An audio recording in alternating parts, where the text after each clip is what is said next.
আমরা অনেক ক্ষেত্রে দেখেছি আফটার ইফেক্টে ডিপ গ্লো ইফেক্টের ব্যবহার, যেখানে একটা গ্লোয়িং টেক্সট পাওয়া যায়।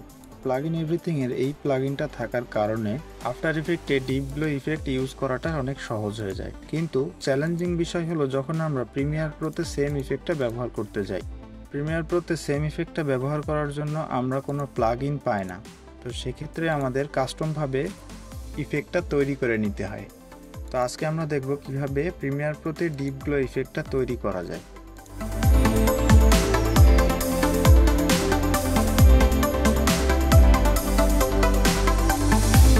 সেক্ষেত্রে আমাদের ইফেক্ট প্যানেলে যেয়ে সার্চ করতে হবে ড্রপ শ্যাডো।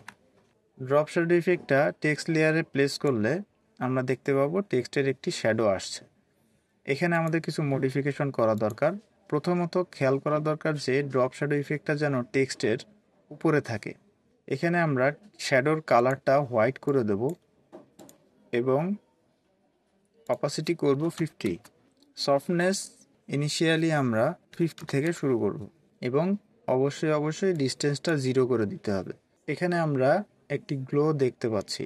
এখন আমাদের যেটা করতে হবে, এই ইফেক্টটা ডুপ্লিকেট করতে হবে। ডুপ্লিকেট করার জন্য আমরা Ctrl+C এবং Ctrl+V ইউজ করব।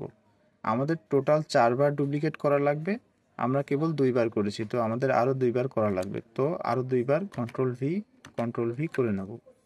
আমরা এখানে দেখতে পাচ্ছি আমাদের টোটাল 4 বার ইফেক্টটা এখানে আছে। তো প্রথমত আমরা প্রথম ভ্যালুটা দেব 50, তারপরের ভ্যালুটা দেব 100, তারপরের ভ্যালুটা দেব 200 এবং তারপরের ভ্যালুটা দেব 400। এখন এটা অ্যাডজাস্ট করার জন্য আমরা সিম্পলি এই টেক্সট লেয়ারের যে অপাসিটি আছে এইখানে আমরা ব্লেন্ড মোড পাবো। এই ব্লেন্ড মোডের এখানে স্ক্রিন করে দেব। এখন আমরা দেখতে পাচ্ছি আমাদের গ্লো ইফেক্টটা অ্যাপ্লাই হয়ে গেছে। এখন আমরা যেটা করতে পারি, এই যেই কাজগুলো করলাম এই কাজগুলো আমরা প্রিসেট আকারে সেভ করে রাখতে পারি। সেজন্য আমাদের যেটা করতে হবে, প্রথমটা সিলেক্ট করতে হবে, শিফট চিপে শেষেরটা সিলেক্ট করতে হবে, অর্থাৎ এই 4টা সিলেক্ট করতে হবে এবং রাইট মাউস ক্লিক করে সেভ প্রিসেটে ক্লিক করতে হবে। তাহলে আমাদের যেটা হবে, প্রিসেটটা আমরা কী নামে সেভ করতে চাই সেটা দিতে হবে। এখানে আমরা দেব ডিপ গ্লো। এখন আমাদের অবশ্যই এখানে স্কেল টাইপটা সিলেক্ট করতে হবে, যার কারণে আমরা এই ইফেক্টটা টোটাল লেয়ার জুড়ে থাকবে এবং তারপরে ওকে করতে হবে।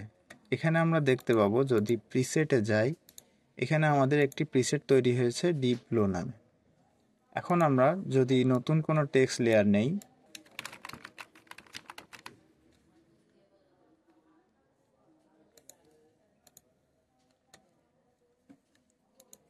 এবং এখানে যদি আমরা এই টেক্সট লেয়ারের উপরে, অর্থাৎ এই টেক্সট লেয়ারের উপরে যেটা সামথিং, এর উপরে যদি আমরা ডিপ গ্লো ইফেক্টটা অ্যাপ্লাই করি, তাহলে দেখতে পাবো আমাদের ইফেক্টটা চলে আসছে। এখন এটা অনেকখানি গ্লো হয়ে গেছে, সেক্ষেত্রে আমাদের ব্লেন্ডিং মোডটা চেঞ্জ করে স্ক্রিন করে দিতে হবে, তাহলে আমাদের ইফেক্টটা দেখা যাবে। আমরা যদি চাই এটা অ্যাডজাস্টও করতে পারবো। সেক্ষেত্রে আমাদের যেটা করতে হবে, এখান থেকে ড্রপ শ্যাডো প্রপার্টিগুলো ওপেন করে সফটনেসটা আর একটু কমায় দিতে পারি।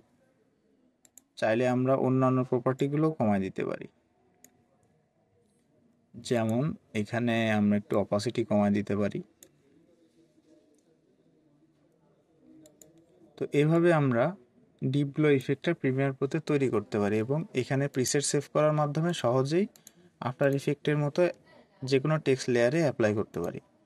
শুধু টেক্সট লেয়ার না, আমরা চাইলে শেপ লেয়ারের উপরেও ডিপ গ্লো ইফেক্টটা ব্যবহার করতে পারি। যেমন যদি আমরা একটি শেপ ক্রিয়েট করি, এখানে এই শেপের কালার আমরা হোয়াইট করে দিই,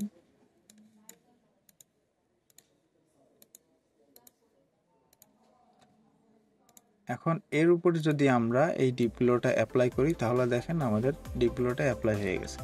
এভাবে আমরা শেপ লেয়ার এবং টেক্সট লেয়ার সহ যে কোনো গ্রাফিক লেয়ারের উপরে প্রিমিয়ার প্রোতে ডিপ গ্লো ইফেক্ট অ্যাপ্লাই করতে পারবো।